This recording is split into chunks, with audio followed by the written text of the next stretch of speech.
अपने पुराने शरीर को छोड़ आत्मा दूसरी माता के गर्भ में प्रवेश करती है। मनुष्य आत्मा पशु योनि में नहीं जाती। जैसे सेब के बीज से कभी संतरे का वृक्ष नहीं निकलता, वैसे ही मनुष्य आत्मा सदैव मनुष्य शरीर ही धारण करती है। आत्मा जब भी किसी नए शरीर को धारण करती है तो वो अपने नए मित्र संबंधी और अपनी एक नई पहचान बनाती है। जैसे कोई नाटक में कलाकार अपने अनुरूप वस्त्र पहनकर एक निर्धारित समय में अपना अभिनय करता है, ठीक उसी प्रकार इस विश्व रंगमंच पर आत्मा भी एक कलाकार की तरह अपने निर्धारित समय पर अभिनय करती है। और जब शरीर अधिक उम्र, बीमारी या किसी घातक चोट के कारण बेकार हो जाता है, तब आत्मा शरीर को त्याग देती है और जन्म उपरांत जन्म लेती जाती है। इसी प्रकार जीवन एवं मृत्यु का ये अविनाशी चक्र इस संसार में चलता रहता है।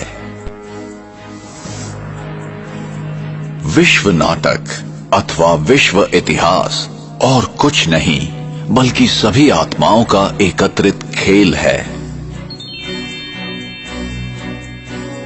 आत्मा परम धाम में तब तक इंतजार करती है जब तक कि परिस्थिति उसके विश्व नाटक में प्रवेश करने के अनुकूल ना हो। एक बार आत्मा यहां आ जाती है तो उसे तब तक यहीं रहना पड़ता है जब तक कि सभी आत्माएं इस विश्व नाटक मंच पर न आ जाएं।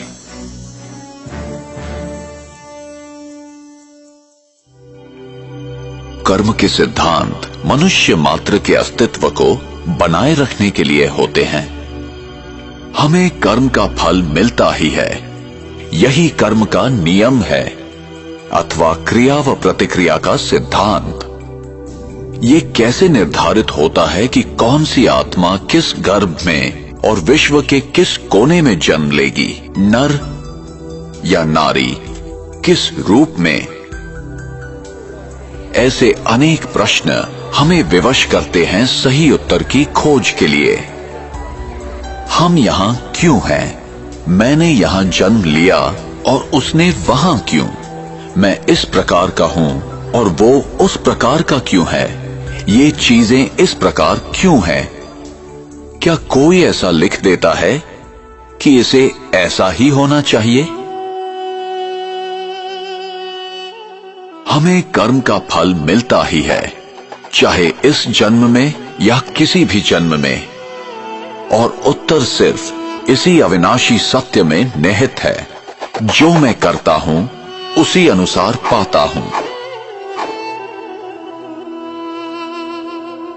ये बिना किसी पक्षपात के होता है। यही कर्म का नियम है अथवा क्रिया व प्रतिक्रिया का सिद्धांत। विश्व का कोई भी नियम बदल सकता है, पर ये नहीं। हमें सही और गलत का ज्ञान प्राप्त करना चाहिए। ये हमारी व्यक्तिगत जिम्मेदारी है जिससे हमें ही फायदा है। और हमें ये समझकर कार्य करना है कि हमारे किस कर्म का हम पर, समाज पर और पर्यावरण पर क्या प्रभाव होगा। उसका परिणाम अभी होगा अथवा भविष्य में। फल अच्छा होगा या खराब, प्रत्येक कर्म का फल मिलेगा ही। इसलिए कर्म करने से पूर्व जरा सोचें। जो कर्म सिद्धांत को नहीं समझते हैं, वे वर्तमान की घटनाओं को देखते हुए निष्कर्ष निकालते हैं।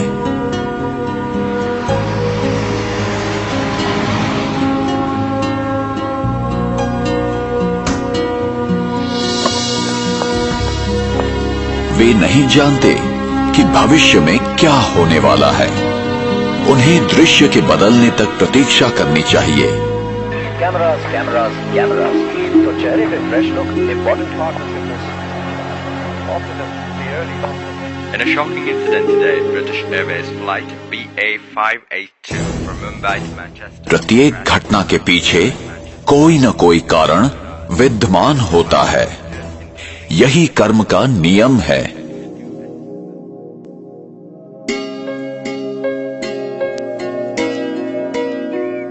मेरा भविष्य इस समय किए कर्मों पर निर्भर है।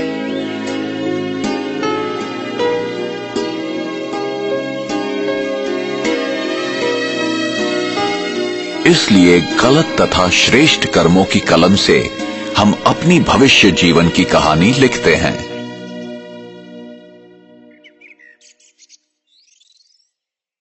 आप जो बोते हैं वही पाते हैं। प्रकृति कितनी अद्भुत है। इस संसार में करोड़ों व्यक्ति हैं, फिर भी प्रत्येक की उंगलियों के निशान अलग हैं।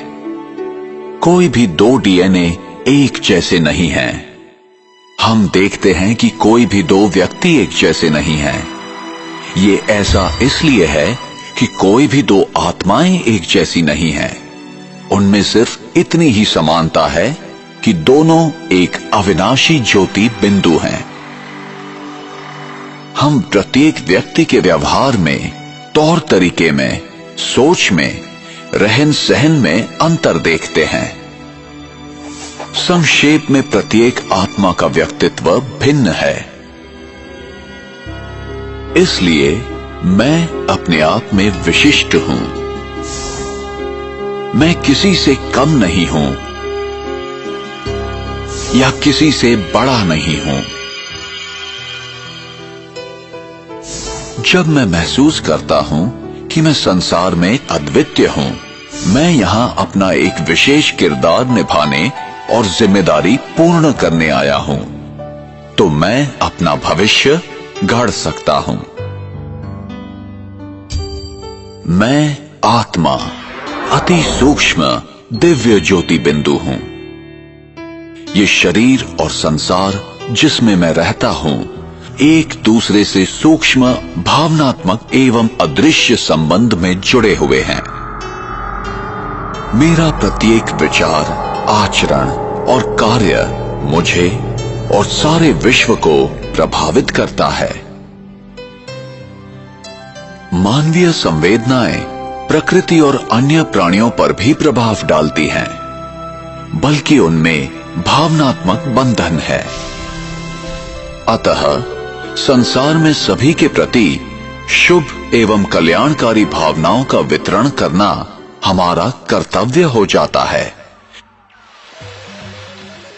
जो कुछ हमारी दुनिया में हो रहा है, वो हमारी चेतना शक्ति का दृश्यांकन है। संक्षेप में कहा जा सकता है कि देह भान के प्रभाव में किए गए कर्म संकुचित और आध्यात्मिक शक्ति विहीन होते हैं। इनसे क्रोध, घृणा, ईर्ष्या, लोभ जैसी संवेदनाएं उत्पन्न होती हैं, जिनसे समाज में विरोध, संघर्ष, अन्याय एवं दुख, कष्ट फैलता है।